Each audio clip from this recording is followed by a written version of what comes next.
Hello friends, welcome to drone academy. நம்ம இன்றைக்கி இந்த வீடியோ பதிவில் என்ன தொலை பற்றி பார்க்க போகிறோம் அப்படின்னா, நம்ம நாளையிலேருந்து பாலிட்டி சீரிஸ், அதாவது இந்தியன் பாலிட்டி சீரிஸ் வந்து நம்ம வந்து ஒரு 15 டேஸில் ஒரு 3 வாரத்தில் முடிக்கிறதா வந்து சொல்லியிருந்தோம். சரிங்களா? ஸோ அதை பற்றின ஒரு ஃபுல் ஓவர்வியூ தான் நம்ம இந்த வீடியோ பதிவில் பார்க்க போகிறோம். சரிங்களா? ஸோ இந்தியன் பாலிட்டி அப்படின்னும் போது ரொம்பவே ஒரு முக்கியமான ஜிகே டாப்பிக்கில் ஸோ யூனிட் 8க்கு அப்புறம் அதிகமான வினாக்கள் கேட்கக்கூடிய டாபிக் எதுன்னு பார்த்தீங்கன்னா இந்தியன் பாலிட்டி தான். ஓகேங்களா? ஸோ நீங்கள் எந்த எக்ஸாம், அதாவது குரூப் 2, குரூப் 4 போன்ற தேர்வுலாம் பார்த்தீங்கன்னா கிட்டத்தட்ட ஒரு 10லேருந்து 12 கொஷின் வரைக்குமே வந்து பார்த்தீங்கன்னா கேட்குறாங்க. ஸோ நம்ம குரூப் 1 எடுத்துட்டோம் அப்படின்னா கிட்டத்தட்ட ஒரு 15லேருந்து 25 கொஷின் வரைக்கும் இந்த ஒரு டாப்பிக்லேருந்து மட்டும் வருது. சரி, அந்தளவுக்கு ரொம்ப ஒரு முக்கியமான ஒரு டாபிக் தான் இந்தியன் பாலிட்டி. சரிங்களா? ஸோ இந்தியன் பாலிட்டின்றது பார்த்திங்க அப்படின்னா புக்கில் வந்து பார்த்திங்கன்னா 6வது புக்கிலேருந்து கிட்டத்தட்ட வந்து பார்த்தீங்கன்னா 12வது புக் வரைக்கும் இருக்கக்கூடிய ஜிகே டாப்பிக்கில் சிவிக்ஸ் அப்படின்ற ஒரு டாப்பிக்கில் கவர் ஆகக்கூடிய டாபிக் தான் நம்ம வந்து படிக்கணும். சரிங்களா? ஸோ மொத்தமாக நம்ம கவுண்ட் பண்ணோம் அப்படின்னா ஒரு 25லேருந்து ஒரு 30 லெசன் வரைக்கும் வரும். ஓகே, மொத்தமாக வந்து சிலபஸில் கவர் ஆகக்கூடிய லெசன் பார்த்தீங்கன்னா 25லேருந்து ஒரு 30 லெசன். ஸோ இந்த 30 லெசனை வந்து நம்ம கவர் பண்ண போகிறோம். ஓகேவா? இப்போ 30 லெசனுமே வந்து பார்த்திங்க அப்படின்னா எல்லாமே முக்கியமான லெசனாக கேட்டிங்க அப்படின்னா அதில் ஒரு 10 லெசன் தான் ரொம்ப ரொம்ப முக்கியமான லெசன். மீதி 20 வந்து நம்ம ஓரலாக படித்தா கூட போதும். ஓகே, அதாவது வெரி இம்பார்ட்டன்ட் லெசன் பார்த்திங்க அப்படின்னா ஒரு 10 லெசன் தான். மீதி ஒரு 20 லெசன் வந்து பார்த்திங்கன்னா சிலபஸில் கவர் ஆகுது. ஆனால் ஃபுல்லாக நம்ம படிக்கணும் அவசியம் இல்லை. ஓகேவா? அதாவது நம்ம அட்வான்ஸாக படிக்க வேண்டிய அவசியம் கிடையாது. நம்ம ஜஸ்ட் வந்து ஓரலாக படித்தா போதும். ஓகேவா? ஸோ அப்படின்னும் போது அந்த 30 லெசனுமே நம்ம என்னென்னா இந்த டாப்பிக்கை பேஸ் பண்ணி தான் பார்க்க போகிறோம். ஓகேவா? இப்போ நான் வந்து ஒரு 25 டாபிக் வந்து வச்சுருக்கேன். ஸோ சிலபஸில் கவர் ஆகக்கூடிய டாபிக் புக்ஸில் பேஸ் பண்ணி நம்ம வந்து பார்த்தோன்னா ஒரு 25 டாப்பிக்காக வந்து பிரிச்சிருக்கோம். இந்த 25 டாபிக் தான் நம்ம 15 நாளில் வீடியோவாக கன்வெர்ட் பண்ணி கொடுக்க போகிறோம். சரிங்களா? ஸோ 15 நாளுமே வந்து காலையில் 11 மணிக்கு லைவ் இருக்கும். ஸோ அந்த லைவில் வந்து பார்த்தோன்னா ஒவ்வொரு நாளுமே லைவ் கிளாஸ் வந்து பார்த்தோன்னா 1லேருந்து 1.5 hour வரைக்கும் இருக்கும். ஓகேவா? ஸோ நம்ம வந்து என்ன டாபிக் எப்படி கவர் பண்ண போகிறோம், ஸோ நம்ம டாபிக் வைஸ், அதாவது சிலபஸை பேஸ் பண்ணி லெசனை வந்து டீச் பண்ணி கொடுக்க போகிறோம். சரியா? ஸோ வந்து பார்த்தீங்கன்னா இது அப்படியே நீங்கள் வந்து ஒரு சீரியஸாக நீங்கள் வந்து பார்த்துட்டு வந்தீங்க அப்படின்னா, ஓகேவா, இந்த பாலிட்டி சீரியஸை நீங்கள் சீரியஸாக பார்த்தீங்க அப்படின்னா கேஷுவலாக எக்ஸாமில் 10லேருந்து 12 கொஸ்டின் உங்களால் போட முடியும். சரியா? இந்த 15 நாள் சீரியஸாக நீங்கள் வாட்ச் பண்ணுங்கள். கேஷுவலாக எக்ஸாமில் நம்ம பாலிட்டி கொஸ்டின் அட்டன் பண்ணலாம். ஓகேவா? ஸோ என்னென்ன டாபிக் இருக்குது, அப்போ நம்ம பாலிட்டியை வந்து எப்படி எந்த ஆங்கிளில் வந்து படித்தோம் அப்படின்னா ஈஸியாக இருக்கும். இப்போ பொதுவாக நம்ம என்ன பண்ணோம் அப்படின்னா பாலிட்டினாலே வந்து 10th புக்கில் ஒரு 3 லெசன் இருப்பான். அந்த 3 லெசன் படித்தாலே போதும் அப்படின்னு நம்ம யோசிப்போம். ஆனால் அந்த 3 லெசன் எடுத்து பார்த்தோம் அப்படின்னா அங்கங்கே வந்து கட் பண்ணி கொடுத்துருப்பாங்க. அது எது ஆரம்பம், எது முடிவு, எப்படி ஸ்டார்ட் பண்ணோம் அப்படின்ற ஒரு மெத்தடே நம்ம தெரியாமல் இருப்போம். ஸோ அதனால தான் பாலிட்டி நிறைய பேருக்கு வந்து கஷ்டமாக இருக்குது. ஓகேவா? சரி, ஓகே. இப்போ நம்ம பாலிட்டி வந்து எங்கே ஆரம்பித்து எப்படி முடிக்கணும் அப்படின்றத பற்றி நம்ம வந்து பார்த்தீங்கன்னா இந்த வீடியோ பதில் முழுசாக பார்க்க போகிறோம். ஸோ வீடியோ கடைசி வரைக்கும் பாருங்கள். இந்த டாப்பிக்லாம் எழுதி வச்சுங்க. இந்த டாப்பிக்கை பேஸ் பண்ணி தான் நம்ம வீடியோஸ் வந்து போஸ்ட் பண்ண போகிறோம். சரிங்களா? ஸோ ஃபஸ்ட்டு வந்து பார்த்திங்க அப்படின்னா இந்திய அரசியலமைப்பு. ஆக்சுவலாக இந்திய அரசியலமைப்புன்ற ஒரு கான்செப்ட் வந்து ஏன் நம்ம கொண்டு வரோம் அப்படின்னா, அதாவது மன்னர்கள் ஆட்சியை தான் நம்ம இந்தியாவில் இருந்துச்சு. அந்த மன்னர்கள் ஆட்சியை முடிவுக்கு கொண்டு வந்து ஒவ்வொரு பிரதேசங்களாக வந்து பார்த்தீங்கன்னா ஆங்கிலேயரை கட்டுப்படுத்தி அவங்க தான் என்ன பண்ணாங்க, இந்தியா வந்து பார்த்தீங்கன்னா ஆட்சி பண்ணிட்டு வந்தாங்க. ஸோ அப்போ இந்தியாவை ஆட்சி செய்வதற்காக அப்பப்போ ஒவ்வொரு சட்டமாக போட்டு வந்தாங்க. சரியா? அந்த சட்டத்தின் அடிப்படையில் தான் அவங்க என்ன பண்ணாங்க அப்படின்னா நம்ம இந்தியாவை ஆட்சி செய்து வந்தாங்க. ஓகேவா? ஸோ அப்போ நம்ம என்ன பண்ணோம் அப்படின்னா நீங்கள் ஆட்சி பண்ணாதீங்க, நாங்களே இதுக்கப்புறம் எங்களை ஆட்சி பண்ணிக்கிறோம் அப்படின்னும் போது, ஸோ அப்போ உங்களுக்கான ஒரு சட்டம் இருக்கா, ஓகேவா, உங்களால் வந்து ஆட்சி பண்ண முடியுமா, ஒரு சட்டத்தை வந்து உருவாக்க முடியுமா அப்படின்னு கேட்கும்போது அதனை வெளிப்பாடாக தான் பார்த்தீங்கன்னா இந்திய அரசியலமைப்பு சட்டம் உருவாக்கப்பட்டது.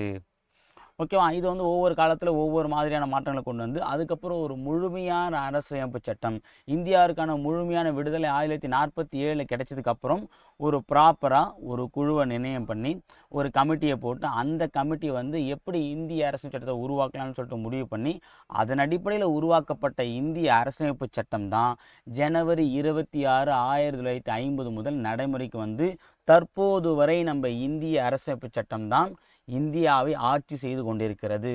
ஓகே, இந்தியாவில் எந்த முறையான ஆட்சி அப்படின்னா பிரதமர் ஆட்சியா, குடியரசுத் தலைவர் ஆட்சியா, அமைச்சரவை ஆட்சியான்னு கேட்டிங்க அப்படின்னா இந்தியாவில் நடைபெறுவது சட்டத்தின் ஆட்சி. என்ன சட்டம்? இந்திய அரசியலமைப்பு சட்டம். ஏன்னா சட்டத்தின் அடிப்படையில் தான் பிரதமரும் குடியரசுத் தலைவரும் அமைச்சரவையும், ஏன் நாம் கூட செயல்படுவது அரசியலமைப்பு சட்டத்தின்படி தான். அரசியலமைப்பு சட்டத்தை மீறி செயல்படும் போது நமக்கு அடைக்கலம் எங்கே இருக்குது? ஜெயிலில். அவ்வளோதான். ஸோ இதான் வந்து சொல்லக்கூடிய விஷயம்.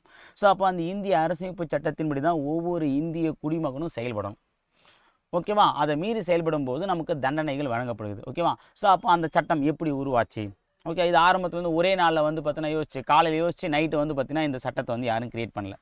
ஸோ அப்போ இது ஒரு குறிப்பிட்ட காலம் உருவாயிருக்கும். அப்போது நம்ம இந்திய அரசியமைப்பு சட்டம் உருவாகும் போது அதனுடைய ஆணிவேர் எங்கே இருக்குது, எங்கேருந்து இந்த ஒரு எண்ணம் உருவாச்சு அப்படின்னு சொல்லிட்டு ஆரம்பிக்கும் போது அது ஆரம்ப காலத்துலேருந்து 1947 வரைக்கும் வரலாற்று பின்னணி அப்படின்ற கான்செப்ட் நம்ம ஃபஸ்ட்டு பார்ப்போம். ஓகேவா, அதாவது அரசியல் சட்டம் எப்படி உருவாச்சு,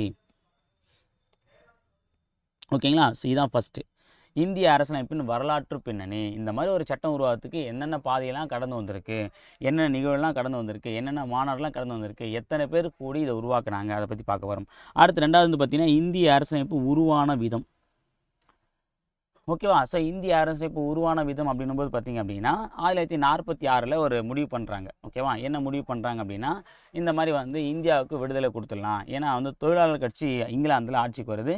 அப்போ கிளெமெண்ட் அட்லி அவர் தான் வந்து இங்கிலாந்து பிரதமராக பதவியேற்கார். அவர் தான் அந்த காலகட்டத்தில் தான் நிறைய நாடுகளுக்கு வந்து பார்த்தீங்கன்னா சுதந்திரம் கொடுக்குறாங்க. அதன் அடிப்படையில் தான் நம்ம இந்தியாவுக்கும் வந்து பார்த்தீங்கன்னா சுதந்திரம் அளிக்கலாம் அப்படின்னு சொல்லிட்டு முடிவெடுக்கிறாங்க. 1948 ஜூன் மாதத்துக்குள் நம்ம இந்தியாவை விட்டு வெளியேறி விடுவோம்னு சொல்லிட்டு வந்து பார்த்தீங்கன்னா அட்லி அறிவிப்பு செய்கிறாரு. அதன் அடிப்படையில் வந்து பார்த்தீங்கன்னா மவுண்ட் பேட்டன் பிரபு வந்து பார்த்தீங்கன்னா நியமனம் செய்கிறாங்க. அதுக்கப்புறம் வந்து பார்த்திங்க அப்படின்னா ஒரு கமிட்டியும் போடுறாங்க. அந்த கமிட்டி தான் என்ன அப்படின்னா கேபினெட் கமிட்டி. அந்த கேபினெட் கமிட்டியில் மொத்தம் 3 பேர் இருப்பாங்க. அந்த குழு தான் இந்தியாவுக்கு அரசியல் சட்டம் வழங்கலாம், அப்போ எப்படி உருவாக்கணும் அப்படின்னு சொல்லிட்டு அந்த பரிந்துரையை கொடுக்குறாங்க. அந்த பரிந்துரையின் அடிப்படையில் தான் அரசியல் அமைப்பு நிர்ணய சபை ஏற்படுத்துகிறாங்க. ஸோ இந்த அரசியலமைப்பு நிர்ணய சபை என்ன பண்ணுதுன்னா இந்தியாவிற்கான அரசியலமைப்பு சட்டத்தை நிர்ணயம் பண்ணுறதுக்கு உண்டான குழுக்களை போடுது. ஒவ்வொரு குழுவாக இருக்குது. ஜவஹர்லால் நேரு தலைமையில் ஒரு குழு, ராஜேந்திர பிரசாத் தலைமையில் ஒரு குழு, அல்லாடி கிருஷ்ணசாமி தலைமையில் ஒரு குழு. இது மாதிரி வந்து ஒவ்வொரு பேர் தலைமையில் வந்து பார்த்திங்கன்னா நிறைய குழுக்களை போட்டு அந்த குழுக்களுக்கு ஒவ்வொரு குழு வந்து பார்த்திங்கன்னா ஒவ்வொரு விஷயத்தை வந்து பார்த்திங்கன்னா ஒர்க்கை கொடுக்குறாங்க. அதுக்கப்புறம் வந்து பார்த்திங்கன்னா நம்முடைய எப்படி சொல்கிறது, கிங் ஆஃப் இந்தியன் கான்ஸ்டியூஷன் நம்ம சொல்லலாம், ஃபாதர் ஆஃப் இந்தியன் கான்ஸ்டியூஷன். ஓகேவா, அப்பேற்பட்ட ஒரு நபர் தான் யாருன்னு பார்த்தீங்கன்னா எல்லோருக்குமான தலைவரான டாக்டர் B.R. அம்பேத்கர் அவர்கள் வந்து பார்த்திங்க அப்படின்னா இதில் வந்து ஜாயின் ஆகிறாரு. அவர் தான் வரைவு குழு டிராஃப்ட் கமிட்டி அப்படின்ற ஒரு கமிட்டியை தலைவராகிறாரு. எங்கெங்கே எந்தெந்த சட்டத்தை உருவாக்கணும் வைக்கணும் அப்படின்றத பற்றின எல்லா விஷயத்தையும் சொல்லக்கூடியது அம்பேத்கர் அவர்கள் தான். அதை நம்ம வந்து பார்த்திங்கன்னா ஃபாதர் ஆஃப் இந்தியன் கான்ஸ்டியூஷன் அப்படின்னு சொல்லிட்டு நம்ம சொல்லுவோம். ஓகே, அப்போ அம்பேத்கர் உருவாக்கப்பட்ட அந்த சட்டம் என்ன அப்படின்னு சொல்லிட்டு பார்த்தீங்கன்னா அந்த உருவான விதத்தை பற்றி நம்மளை பார்ப்போம். அடுத்து வந்து பார்த்திங்கன்னா அரசியலமைப்பின் சிறப்பியல்புகள். ஓகே, அரசியல் சட்டத்தை உருவாக்கிட்டாங்க. அதை வந்து ஜனவரி 26, 1950 நடைமுறைப்படுத்தினாங்க. நம்ம இந்தியன் பாலிட்டியில் என்னென்ன சிறப்பு இருக்குது, இப்போ ஒவ்வொரு சட்டத்துக்கும் ஒரு சிறப்பு இருக்குது. இப்போ ஒவ்வொரு மனிதனுக்கும் ஒரு சிறப்பு இருக்கா மாதிரி இந்தியன் பாலிட்டிக்கு என்ன சிறப்பு இருக்குது, இந்தியன் கான்ஸ்டியூஷனில் என்னென்ன சிறப்பான விஷயம்லாம் கொடுத்துருக்காங்க. ஒற்றை குடியுரிமை இருக்குது, அப்புறம் வந்து பார்த்திங்க அப்படின்னா குடியுரிமை வழங்கப்பட்டிருக்கு. ஓகேவா, அதுக்கப்புறம் வந்து பார்த்திங்க அப்படின்னா வயது வந்து ஒரு வாக்குரிமை இருக்குது. ஓகே, பாதி நெகிழும் பாதி நெகிழ அரசியல் சட்டத்தை கொண்டு இருக்குது. ஓகேவா, அடிப்படை உரிமை வழங்கப்பட்டிருக்கு, அடிப்படை கடமை வழங்கப்பட்டிருக்கு, அரசியல் கோட்பாடுகள் வந்து பார்த்தீங்கன்னா வழங்கப்பட்டிருக்கு. ஓகேவா, ஸோ இந்த மாதிரி வந்து நம்ம அரசியல் சட்டத்தில் சிறப்பான விஷயங்கள் ஓகேவா இருக்குது. அந்த என்னென்ன சிறப்புகன்றதை பற்றி பார்ப்போம். அடுத்து வந்து பார்த்தீங்கன்னா இந்திய அரசியலமைப்பின் மூலங்கள்னால் என்ன அப்படின்னா இப்போ நம்ம இந்திய அரசு சட்டம் அப்படின்னு பார்த்திங்க அப்படின்னா நிறைய விஷயங்கள் வந்து கொண்டு வந்திருப்பாங்க. ஓகே, இது எல்லாமே நாமே உருவாக்குனதான்னு கேட்டிங்கன்னா இல்லை. ஸோ நம்ம இந்தியா வந்து சுதந்திரம் அடையும் பட்சத்தில் வந்து பார்த்திங்கன்னா மற்ற நாடுகளில் சக்ஸஸ்ஃபுல்லாக இருக்கக்கூடிய நிறைய விஷயங்களை வந்து எடுத்து நம்ம இந்தியாவோட இணைச்சினாங்க. இப்போ எக்ஸாம்பிள் அடிப்படை கடமை, இது வந்து ரஷ்யாவிலேருந்து எடுக்கப்பட்டது. ஓகேவா, அதேமாதிரி அடிப்படை உரிமை அமெரிக்காவிலும் எடுக்கப்பட்டது. ஓகேவா, இதுமாதிரி வந்து அரசியல் கோட்பாடு வந்து பார்த்தோன்னா அயர்லாந்து நாட்டில் எடுத்துருப்பாங்க. ஓகேவா, இந்தமாதிரி வந்து பொதுப்பட்டியலை வந்து ஆஸ்திரேலியா நாட்டில் எடுத்துருப்பாங்க. இந்த மாதிரி ஒவ்வொரு நிகழ்வுகள் ஒவ்வொரு நம்ம இந்திய அரசு இடத்துல ஒவ்வொரு மூலங்களும் ஒவ்வொரு இடத்துலேருந்து எடுத்துருப்பாங்க. ஒவ்வொரு கான்செப்டும் இப்போ குடியுரிமை ஒற்றை குடியுரிமை இது வந்து இங்கிலாந்து நாட்டிலேருந்து எடுத்தது. ஓகே, நம்ம இந்தியா வந்து பாராளுமன்ற முறையிலான அரசாங்கம், இதுவும் வந்து பார்த்திங்கன்னா இங்கிலாந்துலேருந்து எடுத்தது. இந்த மாதிரி ஒவ்வொரு நிகழ்வுமே நம்ம ஒவ்வொரு கண்ட்ரிலேருந்து எடுத்தது தான். ஓகேவா, ஸோ அதை பற்றி எங்கெங்கே வந்து நம்ம என்னென்ன நிகழ்வுகள் வந்து எடுத்து வச்சுக்கணும், என்னென்ன மூலங்கள் வந்து நம்ம இந்தியாவுக்கு ஏற்ற மாதிரி மாற்றி வச்சுக்கணுன்றதை பற்றி தான் இந்த மூலங்கள் அப்படின்ற ஒரு கான்செப்டில் வந்து பார்ப்போம். அடுத்து தான் நம்ம என்ட்ரன்ஸ். ஓகேவா, என்ட்ரன்ஸ் வந்து பார்த்தீங்கன்னா முகவுரை. இதான் இந்தியன் பாலிட்டினா என்னன்னு சொல்லி இப்போ தான் நம்ம இந்தியன் பாலிட்டி என்ட்ரி ஆகும். இது வரைக்கும் நம்ம என்ன பண்ணோம் அப்படின்னா இந்தியன் பாலிட்டி வரலாற்று பின்னணிகள் பார்த்தோம், எப்படி உருவாச்சுன்றதை பார்த்தோம், என்னென்ன சிறப்புன்றதை பார்த்தோம், எங்கெங்கே இந்த எடுத்தாங்கன்னு பார்த்தோம். இப்போ தான் நம்ம இந்தியன் பாலிட்டியை பார்க்க போகிறோம். அதான் முகவுரை. இதான் entrance of the Indian constitution அப்படின்னு நம்ம சொல்லலாம். ஓகேவா, ஸோ நுழைவாயில். அப்போ முகவுரையில் என்னென்னா இப்போ இந்தியன் பாலிட்டியில் என்னென்ன இருக்குது, இப்போ நம்ம ஒரு படத்துக்கு ஒரு ட்ரைலர் எப்படி இருக்கும், ட்ரைலர் என்னது, அந்த படத்தில் என்னென்ன இருக்குது, ஆக்ஷன் இருக்கா, காமெடி இருக்கா, ரொமான்ஸ் இருக்கா, லவ் இருக்கா அப்படி நம்ம பார்க்குறோம். பற்றி அதே மாதிரி இந்தியன் பாலிட்டி என்னென்ன இருக்குது அதை பற்றி சொல்கிறது தான் முகவுரை. அப்புறம் வந்து பார்த்தீங்கன்னா அட்டவணை, ஒரு சில அட்டவணை வழங்கியிருப்பாங்க. ஓகே, கிட்டத்தட்ட வந்து பார்த்தீங்கன்னா ஒரு 12 அட்டவணை இருக்குது. அதை பற்றி பார்க்க போகிறோம். ஒரு 25 பகுதிகள் இருக்குது. என்னென்ன பகுதி ஒவ்வொரு பார்ட்டாக பிரிச்சுட்டாங்க. ஒவ்வொரு பார்ட்டும் ஒவ்வொன்றுத்த சொல்லணும். இப்போ பார்ட் 1 வந்து இந்திய எல்லை, மாநில எல்லையை பற்றி சொல்லுது. பார்ட் வந்து குடியுரிமை பற்றி சொல்லுது. பார்ட் உரிமை பற்றி சொல்லுது. பார்ட் 4 வந்து நெரிசை கோட்பாடு சொல்லுது. பார்ட் 4A வந்து கடமை சொல்லுது. பார்ட் 5 வந்து மத்திய அரசு. பார்ட் 6 வந்து பார்த்தீங்கன்னா மாநில அரசு. இந்த மாதிரி ஒவ்வொரு பார்ட்டுமே கிட்டத்தட்ட அப் டு 25 பார்ட்டுமே ஒவ்வொரு பார்ட்டுமே ஒரு முக்கியமான விஷயத்தை பற்றி சொல்லக்கூடியது. ஒவ்வொரு கான்செப்ட் இருக்குது. தேர்தல் ஆணையத்தை பற்றி, தேர்வு ஆணையத்தை பற்றி இந்த மாதிரி இருக்கும். ஸோ அது எல்லாத்தையும் நம்ம வந்து பார்க்க போகிறோம். பகுதிகள் ரொம்ப ரொம்ப முக்கியமானது. ஸோ இது 3மே பேஸ். இதுக்கப்புறம் வந்து பார்த்திங்கன்னா மாநில மறுசீரமைப்பு சட்டம். ஏன்னா இந்தியாவை சுதந்திரம் வழங்கப்பட்ட பிறகு வந்து பார்த்திங்கன்னா மொழிவாரி மாநிலங்கள் பிரிக்கலாம் அப்படின்னு சொல்லி முடிவெடுத்தாங்க. அதன்படி வந்து பார்த்திங்கன்னா மாநில மறுசீரமைப்பு ஆணையத்தை வந்து பார்த்தீங்கன்னா உருவாக்காங்க. இதன் அடிப்படையில் வந்து பார்த்திங்க அப்படின்னா மொழிவாரி மாநிலங்கள் உருவாக்காங்க. எல்லா எக்ஸாம்லையும் ஒரு கொஸ்டின் வந்து பார்த்தீங்கன்னா இந்த மாநில மறுசீரமைப்பு சட்டத்தை வந்து கேட்குறாங்க. ஸோ அதை நம்ம பார்க்க போகிறோம். இப்போ நம்ம இந்தியாவில் 28 மாநிலம் இருக்கா, எப்படி இந்த மாநிலம் உருவாக்குனாங்க? ஸோ ஆரம்பத்தில் உருவாக்கின அந்த 14 மாநிலம் என்ன, அதுக்கப்புறம் ஒவ்வொரு ஆண்டு ஒவ்வொரு மாநிலத்தை பிரிச்சிருப்பாங்க. எந்த மாநிலத்துலேருந்து எந்த மாநிலத்தை பிரித்தாங்க, இதை பற்றி பார்க்க போகிறோம். இது ரொம்ப ரொம்ப முக்கியமானது. இதை பேஸ் பண்ணி தான் கான்ஸ்டியூஷன் வந்து ரன் ஆகும். சரியா? ஏன்னா இதுக்காக தான் உருவாக்கப்பட்டது. அடுத்து பார்த்தீங்கன்னா இந்திய ஒன்றியம் மற்றும் அதன் நில எல்லைகள். ஸோ இந்திய ஒன்றியம், இந்தியான்றது ஒரு ஒன்றியம் தான். ஓகே, அப்போ இந்திய ஒன்றியம் வந்து பார்த்தீங்கன்னா மாநிலங்களின் ஒன்றியம் தான் இந்தியா. ஸோ அந்த நிலை எல்லைகளை வந்து நம்ம எப்படி பகிர்ந்து கொள்கிறோம், அதை பற்றி நான் வந்து பார்க்க போகிறோம். அடுத்து குடியுரிமை. ஸோ இப்போ இந்தியாவில் இருக்கக்கூடிய நபருக்கு வழங்கக்கூடியதான் குடியுரிமை அப்படின்னு நம்ம சொல்லுவோம். ஸோ நம்ம இந்தியாவில் வந்து நமக்கு ஒற்றை குடியுரிமை தான் வழங்குறாங்க. அதாவது பிரதமராக இருந்தாலும் சரி, நம்ம இப்போ வந்து தமிழ்நாட்டில் இருக்க தமிழன்றதுக்காக ஒரு குடியுரிமை, இந்தியனுக்காக ஒரு குடியுரிமையும் கிடையாது. ஓகே, இந்தியன், நான் தமிழனோ மராத்தியோ குஜராத்தியோ யாராக இருந்தாலும் இந்தியன்றதுக்கு தான் உங்களுக்கு குடியுரிமை. தமிழ்நாட்டில் வசிப்பதற்கும் தனி குடியுரிமைலாம் கிடையாது. இந்தியாவில் நீ எந்த மூலையிலும் வசித்து கொள்ளலாம். ஓகேவா? ஸோ அதை பற்றி சொல்லுவது குடியுரிமையை பற்றி பார்க்க போகிறோம். அடுத்து அடிப்படை உரிமை. அப்போ ஃபண்டமெண்டல் ரைட்ஸ், ஒவ்வொரு இந்திய குடிமகனுக்கும் வழங்கக்கூடிய உரிமைகள் என்ன, அது மொத்தமாக வந்து பார்த்திங்கன்னா என்னென்ன உரிமைன்றதை பற்றி பார்க்க போகிறோம். அடுத்து அரசு வழிகாட்டு நெறிமுறைகள். ஒரு அரசு எப்படி செயல்படணும், இப்போ நம்ம ஒரு இந்திய குடிமகனுக்கு எப்படிலாம் அவனுக்கு உரிமை வேணுன்றதை பற்றி பார்த்தோம். இப்போது ஒரு அரசு எப்படி இருக்கணும், இந்தியாவிற்கு ஒரு மக்களுக்கு உண்டான நல அரசாக எப்படி செயல்படுறதை பற்றி இந்த அரசு வழிகாட்டு நெறிமுறைகளை வந்து சொல்லியிருப்பாங்க. அடுத்து வந்து பார்த்தீங்கன்னா அடிப்படை கடமைகள். இப்போ நம்ம ஒரு கவர்மெண்ட் எப்படி செயல்படுறதை பற்றி சொன்னாங்க. அப்போது ஒரு மக்கள் எப்படி செயல்படணும், அதை பற்றி சொல்றது அடிப்படை கடமைகள். ஆக்சுவலாக இந்த அடிப்படை கடமைன்றது ஒரு ஸ்பெஷலான விஷயம் தான். ஏன் அப்படின்னா அரசியல் சட்டம் நடைமுறைக்கு கொண்டு வரப்படும் போது இந்த அடிப்படை கடமைகள் அப்படின்னு ஒரு கான்செப்டே நம்ம இந்திய அரசியல் சட்டத்தில் இல்லை. பின்னால் தான் 1976க்கு அப்புறம் தான் இந்த அடிப்படை கடமைகள் சர்தார் ஸ்வரன் சிங் அப்படின்ற ஒரு தலைமையில் அமைக்கப்பட்ட கமிட்டியின் அடிப்படையில் தான் இந்த அடிப்படை கடமைகளை நம்ம இந்திய அரசியலமைப்பு சட்டத்தை சேர்த்தாங்க. அப்படி சேர்க்கும்போது மொத்தம் 10 அடிப்படை கடமைகள் இருந்துச்சு. தற்போது 11 அடிப்படை கடமைகள் இருக்குது. அதை பற்றி நம்ம என்னதை பார்க்க போகிறோம். அடுத்த ரொம்ப ரொம்ப முக்கியமான தலைவர் மத்திய அரசுங்க. ஸோ அதாவது கொஷின் ரைஸ் ஆகக்கூடிய அந்த க்ரீன் கலர் கொடுத்துருக்கு பாருங்க, இதெல்லாமே வந்து பார்த்தீங்கன்னா ஃப்ரீக்வெண்ட்டாக அடிக்கடி கொஷின் கேட்கக்கூடிய டாப்பிக்லாம் இதுதான். அடிப்படை உரிமைகளும் தான் மெயின் பிக்சரே ஸ்டார்ட் ஆகும். அது வரைக்கும் அந்த hero introduction, heroine introduction, comedy introduction அந்த மாதிரி தான் இருக்குமே தவிர மெயின் பிக்சர் எங்கே ஸ்டார்ட் ஆகும், அடிப்படை உரிமையிலேருந்து தான் ஸ்டார்ட் ஆகும். இதில் தான் கொஷின் அதிகமாக கொச்ச இதுக்கப்புறம் தான் வரும். இப்போ நம்ம இது வரைக்கும் பார்த்தது வந்து ஒரு கொஷின் 2 கொஷின் கேட்கலாம் வச்சுக்கலாமே. இப்போ இதுக்கப்புறம் பார்க்க போகிறது மட்டும் 10 கொஷின் வரும். அதெல்லாம் ரொம்ப ரொம்ப முக்கியமானது. அப்புறம் மத்திய அரசில் வெரி வெரி இம்பார்ட்டன்ட். ஓகேவா? ஸோ மத்திய அரசுன்னு போது பார்த்திங்க அப்படின்னா நிர்வாகம், சட்டமன்றம், நீதித்துறை, இந்திய தலைமை கணக்கு மற்றும் தணிக்கையாளர். ஓகே, ஆக்சுவலாக வந்து 5 அத்தியாயங்கள் 3 பகுதிகள். 3 பகுதிகள் போது பார்த்தீங்கன்னா 3 அங்கங்களை சொல்லுவாங்க. 3 அங்கங்கள் வந்து 3 தூண்கள். அதாவது நிர்வாகத்துறை, சட்டமன்றம், நீதித்துறை. இந்த நிர்வாகத்துறையில் வந்து நம்ம யார் யாரை பற்றி பார்ப்போம் அப்படின்னா குடியரசுத் தலைவர், குடியரசு துணைத் தலைவர், பிரதமர், அமைச்சரவை. இவங்க தான் வந்து பார்த்தீங்கன்னா நிர்வாகம் பண்ணுறவங்க. அப்போ இந்தியாவை நிர்வாகம் செய்யக்கூடிய நபர்களை பற்றி பார்ப்போம் தான் நிர்வாகம். அடுத்த சட்டமன்றம்னு போது பார்த்தீங்கன்னா பாராளுமன்றத்தை பற்றி பார்ப்போம். பாராளுமன்றம் என்ன இருக்குது, லோக்சபா, ராஜ்யசபா, இது எல்லாத்தையும் பற்றி நம்ம பார்ப்போம். அடுத்து வந்து பார்த்தா நீதித்துறை அப்படின்னும் போது பார்த்தீங்கன்னா இந்த இடத்துல நம்ம உச்சநீதிமன்றத்தை பற்றி பார்ப்போம். அடுத்து இந்திய தலைமை கணக்கு மற்றும் தணிக்கையாளர் CAG, controller and auditor general of India. Okay, article 148லேருந்து 151 வரைக்கும் இருக்குது. இவரை பற்றி சொல்லும். ஓகேவா? அவ்வளோதான். அடுத்து வந்து பார்த்தீங்கன்னா மாநில அரசு. எப்படி நம்ம மத்திய அரசு வந்து பார்த்தீங்கன்னா நிர்வாகத்துறை, சட்டத்துறை, நீதித்துறை பார்த்தோமோ அதே மாதிரி தான் மாநில அரசுலையும் வந்து நிர்வாகத்துறை, சட்டத்துறை, நீதித்துறை இருக்கும். இப்போ நிர்வாகத்துறை அப்படின்னு போது பார்த்தீங்கன்னா அந்த இடத்துல நம்ம யாரை பார்த்தோம், குடியரசுத் தலைவர், பிரதமர், அமைச்சரவை பார்த்தோமா. இங்கே யார் வருவாங்க அப்படின்னா ஆளுநர், முதலமைச்சர், அமைச்சரவை.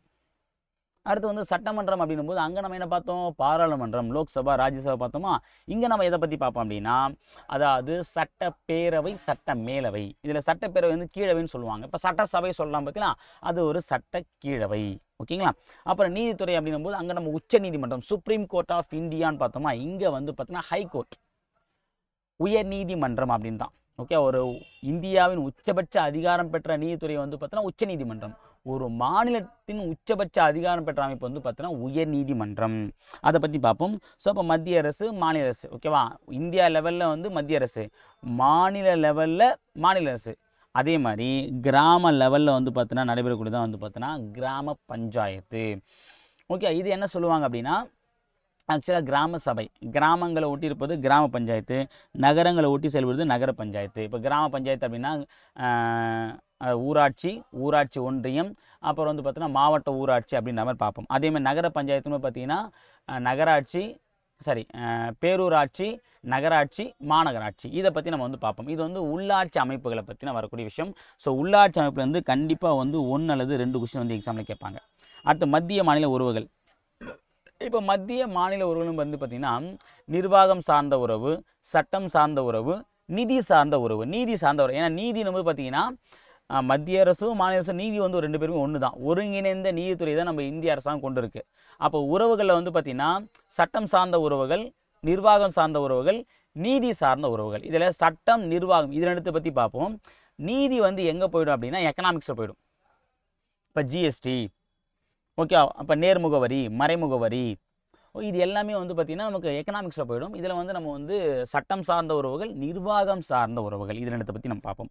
அடுத்து தேர்தல், மத்திய தேர்தல் ஆணையம், தேர்வாணையம். ஸோ தேர்வாணையம்னா UPSC, election commission of India வந்து தேர்தல் ஆணையம். இது 2மே ரொம்ப முக்கியம், அதை பற்றி பார்ப்போம். அடுத்து இந்தியாவின் நிர்வாக அமைப்புகள். ஸோ இந்தியாவுடைய நிர்வாக அமைப்பு எப்படி செயல்படுது, இது ரொம்ப ரொம்ப முக்கியமான விஷயம். ஓகே, இதுலேருந்து எல்லா எக்ஸாமும் ஒரு கொஸ்டின் கேட்டே இருக்காங்க. அப்போ இந்திய லெவலில் வந்து என்னென்ன நிர்வாக அமைப்பு இருக்குது, தலைமைச் செயலகத்தை பற்றி, ஓகே, அப்புறம் பிரதமர் அலுவலகத்தை பற்றி, ஓகேவா, ஸோ அமைச்சரவை செயலகம் இதை பற்றி, இது எல்லாத்தையும் வந்து நம்ம இதில் பார்ப்போம். ஓகே, அப்புறம் வந்து பார்த்தோன்னா அகில இந்திய பணிகள், ஐஏஎஸ், ஐபிஎஸ், இது நமக்கு சிலபஸில் டைரெக்டாக இல்லை அப்படின்னாலும் இதில் நிறைய விஷயங்கள் வந்து நமக்கு வந்து எக்ஸாம் பாயிண்ட் ஆஃப் வியூ நிறைய கவர் ஆகுது. அதனால் இந்த ஒரு டாபிக் வச்சுருக்கோம். ஓகேவா. அடுத்து வந்து பார்த்தீங்கன்னா கடைசியாக ஊழலுக்கு எதிரான அமைப்புகள், இது ரொம்ப ரொம்ப முக்கியமானது. ஆல்ரெடி நம்ம வந்து ஸ்ட்ராட்டஜிக்கல் டாப்பில் அதை முடிச்சிட்டோம்.